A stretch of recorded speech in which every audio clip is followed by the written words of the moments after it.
Waalaikumsalam warahmatullahi wabarakatuh. Salam sejahtera bagi kita semuanya. Sobat Religi, podcast Kantor Kemenag Kota Kediri kembali menyapa Sobat Religi dimanapun berada untuk berbagi informasi mengenai program Kantor Kemenag Kota Kediri. Saya Nurdi Futuhal Arifin yang selalu setia membersamai Sobat Religi dalam podcast Kantor Kementerian Agama Kota Kediri. Pada episode kali ini, kita akan berbincang-bincang bersama kawan-kawan dari Kantor Urusan Agama atau lebih dikenal dengan KUA. Dan telah hadir bersama kita Bapak Abdul Mufid Sarjana Agama. Beliau adalah Kepala KUA Kecamatan Mojoroto, Kota Kediri. Selamat datang Bapak Mufid. Selamat datang Pak Nurdi. Alhamdulillah, terima kasih telah menyempatkan waktu untuk hadir ke studio di tengah kesibukan panjenengan di KUA Mojoroto. Sama-sama Pak Nurdi. Semoga selalu sehat dan dalam limpahan Allah Subhanahu wa Ta'ala. Amin, amin, amin. Baik, kita hari ini berbincang-bincang mengenai KUA Kantor Urusan Agama. Dan mindset yang ada di masyarakat ini, KUA ini lebih banyak dikenal sebagai kantor urusan pernikahan gitu. Betul Pak Kantor Nurdi. urusan pernikahan karena yang dikenal ya nikah gitu ya yang ada di KUA. Nah, sebenarnya apakah fungsi dari KUA itu apakah hanya untuk pernikahan atau ada fungsi lain yang sebenarnya menjadi tugas dan fungsi dari kantor urusan agama itu? Terima kasih Pak Nurdi. Yeah. Betul apa yang disampaikan Pak Nurdi. Sebagian masyarakat itu menganggap bahwa tusi kantor urusan agama itu lebih dominan menikahkan. Ya. Padahal di sana banyak sekali tusi-tusi yang lain, termasuk wakaf ada di dalamnya, Ya. termasuk bimbingan manasik haji, pembinaan kemasjidan, Ya.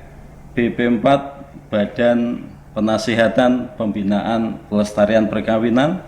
Ya.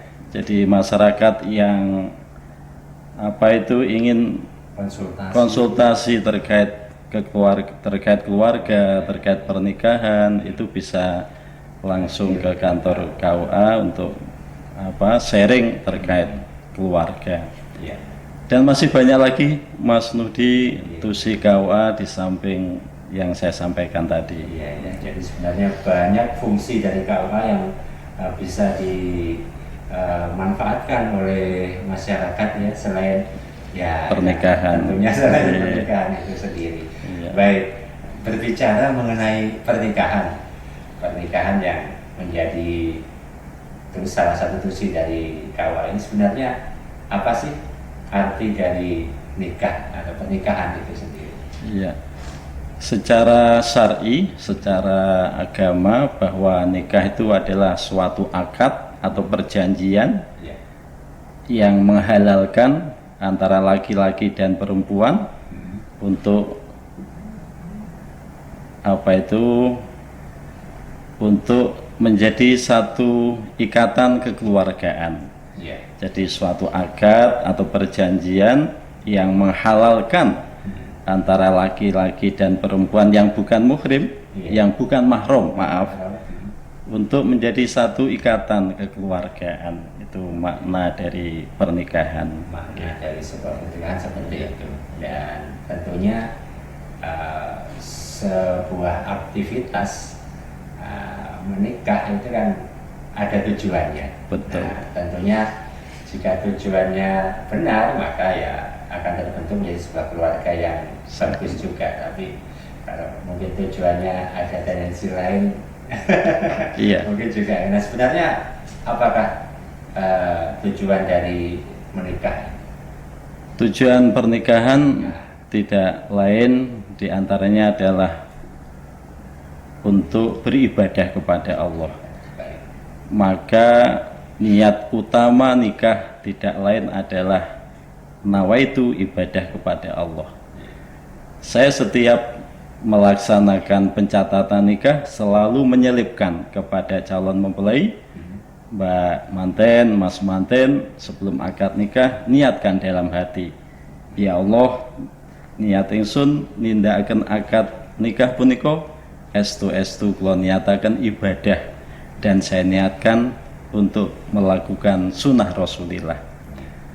Insya Allah kalau diniatkan ibadah mulai akad nikah dan seterusnya, perjalanan rumah tangganya oleh Allah akan dicatat sebagai ibadah. Tidak ada ibadah yang pahalanya terus menerus selain akad nikah. Puasa, dia mendapatkan fadilah atau pahala ketika melakukan puasa.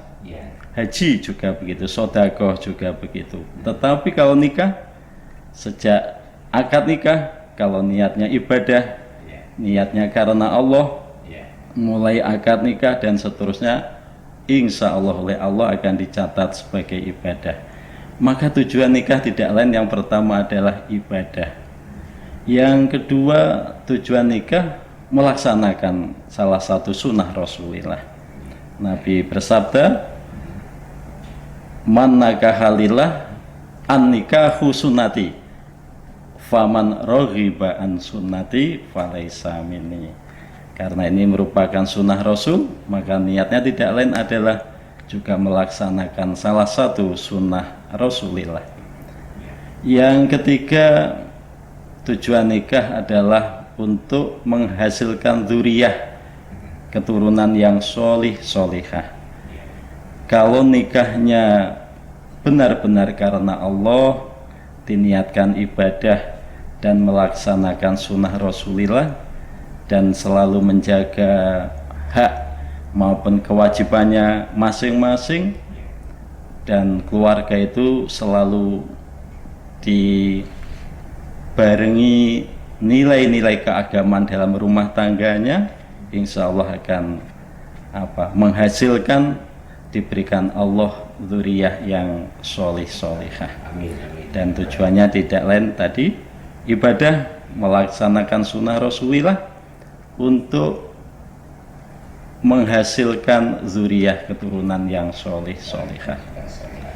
Dan tentunya karena begitu agungnya sebuah pernikahan, ini tentunya harus ditata dari awal. Ada aturan-aturan, kriteria-kriteria yang tentunya harus terpenuhi untuk menjadi sebuah pernikahan yang sah, pernikahan yang benar.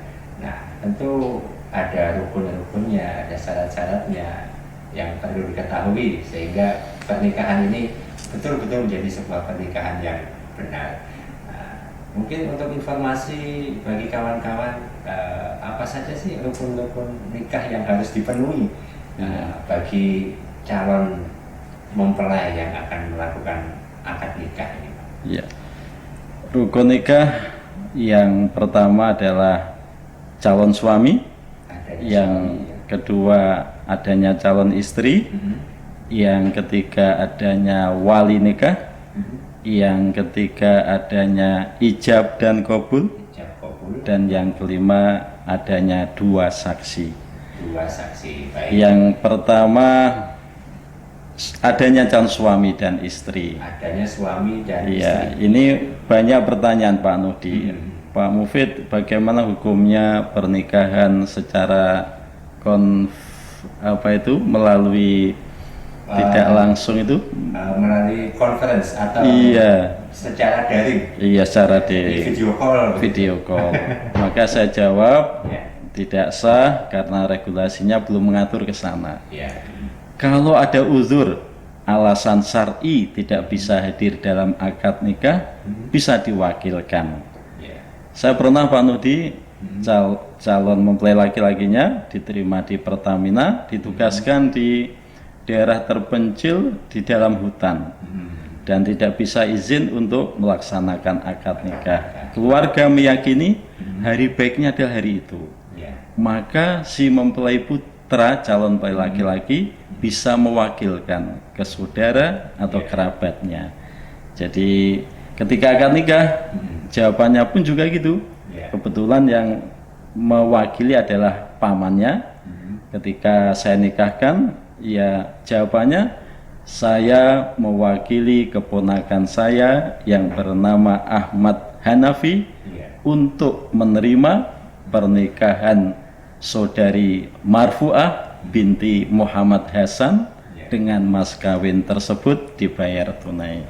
Jadi kalau daring itu belum ada regulasinya, tetapi kalau akad nikahnya diwakilkan ada regulasinya. Yang ketiga wali. Pak Nudi. Mengenai wali ini menarik. Iya, wali ini ada dua, ada nasab dan hakim. Ya. Masyarakat kita belum begitu paham tentang kewalian. Jadi saya sering, padahal iya kan urutan wali itu diantaranya ayah ke atas, kakek dan seterusnya. Ya. Lalu Jika ayah sudah meninggal, ke kakek. harus dilihat dulu kakek. Iya, iya. Iya. Kakek kapundut, misalnya Mbah Yud, Iya. ya. Terus berikutnya ada saudara kandung, seayah seibu. Turun Iya. ayah ke saudara kandung seayah Seibu. Kalau ndak punya seayah seibu, saudara seayah. Oh, berarti harus diteliti juga. Iya. Ayah itu kemungkinannya menikah sekali atau pernah menikah lebih dari sekali. Bisa, iya. Jadi seperti itu. Iya. Ayah mempunyai putri, Punya putri ya. terus si ayah menikah lagi, betul. Punya anak laki-laki, Punya anak laki-laki. itu bisa menjadi wali. Jadi wali. Jadi Saudara satu seayah, ayah, tapi beda lain. ibu. Beda ibu. Iya. Oh, itu bisa jadi wali. Iya. Iya. Berikutnya masyarakat yang awam setelah saudara kandung tidak punya itu ke Pak Puh, ke paman atau ke Iya. Pak Lek. Padahal di sana masih ada anaknya saudaranya. Itu diutamakan. Iya, Urutan- iya setelah saudara kandung itu keponakan malah bukan Pak D.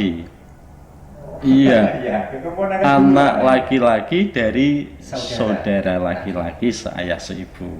Jadi keponakan itu lebih dahulu daripada paman. Paman. Dan seterusnya. Iya.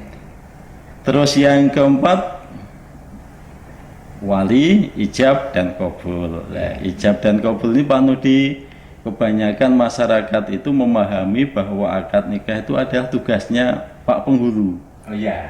Padahal Pasti kalau diminta. kami itu sebagai pegawai pencatat nikah. Jadi ketika rapat, saya selalu menekankan, menyemangati wali untuk menikahkan sendiri. Di samping meringankan tugas kami ingin meluruskan persepsi masyarakat bahwa nikah itu adalah tugasnya Pak Penghulu. Jadi Iya, iya. rata-rata tidak berani Pak Penghulu, nanti takut grogi. Iya. Justru dengan grogi itu menambah kekhidmatan. Saya semangati gitu. Iya, iya. Biasanya waktu rapat saya tuliskan besar-besar Pak Nudi, Iya. wahai Ananda siapa, bin siapa, dan seterusnya. Yang terakhir dua saksi. Transaksi. Datang seorang warga ke kami, Pak, Iya. bagaimana hukumnya saksi itu kalau non muslim? Ya seharusnya wajib muslim, harus muslim. Harus muslim. Masalah wali, saya tertarik dengan masalah Iya. wali. Tentunya tadi ada Pak Mufid menyebutkan ada wali nasab, ada juga wali Hakim. hakim. Iya. Nah, apakah ada penyebab-penyebab tertentu yang menyebabkan dari perwalian ini berpindah dari wali nasab ke wali hakim? Betul Pak Nudi. Wali nasab berintikal itu melimpah ke wali hakim itu diantaranya yang pertama, apabila wali nasab keberadaannya di mana seseorang boleh menjamak sholat atau bahasa syar'inya masafatul qasri. Ini yang menjadi perbedaan di antara penghulu satu dan yang lain Pak Nudi. Masafatul qasri kalau menurut fikih itu kurang lebih 90 kilo. Iya, kilometer. Ya. Itu dulu itu kan transportasi belum ada, komunikasi belum ada. Iya. Dulu 90 kilo itu ditempuh perjalanan 6-7 jam. Iya. Sekarang 100 kilo itu bisa ditempuh 1 sampai 2 jam. Betul. Artinya itu menjadi perbedaan apakah 90 kilo itu tetap relevan untuk kita jadikan Masafatul Qasri. Masing-masing kepala KUA ijtihad masing-masing. Surabaya sebagian teman ada yang membolehkan wali hakim. Tetapi kalau saya melihat apa keadaan, apa yang menyebabkan kok tidak bisa hadir. Pada Surabaya sini kan sangat dekat sekali. Untuk saat ini sudah Iya, bisa ditempuh dengan iya. cepat. Masafatul Qasri itu apabila kalau saya lebih apa ya, kalau benar-benar ada halangan yang kuat dan benar-benar tidak bisa hadir, saya baru menggunakan Masafatul Qasri. Kalau saya lebih ke regulasi, taukil bil kitabah. Misalnya walinya ada di Surabaya, kami komunikasi dengan KUA setempat, tanya Pak petugasnya kelurahan situ, Pak siapa, saya hubungi, saya minta nomor telepon, Pak mohon dibantu, Bapak ini akan menjadi wali nikah, yang akad nikahnya di wilayah kami, berhubung yang bersangkutan bisa hadir karena sakit, mohon Bapak membantu proses taukil bil kitabah. Nanti petugas KUA-nya ada yang hadir ke rumahnya untuk memandu taukil bil kitabah. Jadi kalau saya lebih sebelum hakim, saya lebih mantap taukil bil kitabah. Hakim itu saya lihat saya memaknai lebih ke emergensi. Kalau sudah darurat tidak bisa ditempuh dengan regulasi yang ada.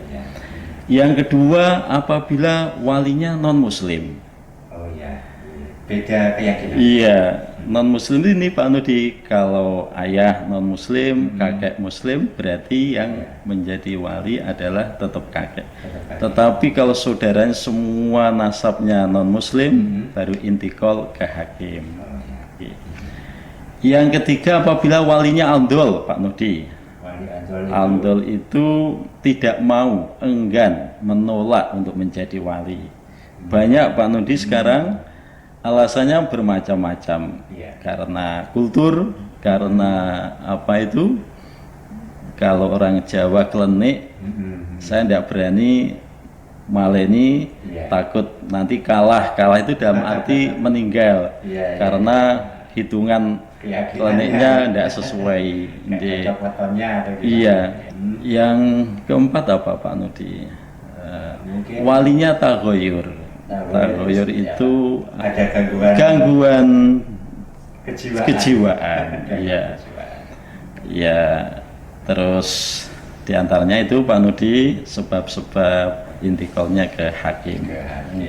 Baik, terima kasih Pak Mufid, karena sebenarnya banyak sekali hal yang menarik yang bisa kita ulas dan kita perbincangkan, namun karena keterbatasan waktu, mungkin kita akan lanjutkan kembali obrolan menarik kita seputar kantor urusan agama, tugas dan fungsinya, tentunya di lain kesempatan.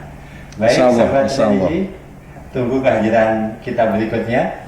Kita akan banyak berbicara mengenai KUA, namun tentu di edisi podcast berikutnya. Dan terima kasih telah menyimak sesi podcast kali ini. Dan saya Nudi Mukhtar Arifin, sampai jumpa di podcast kita berikutnya.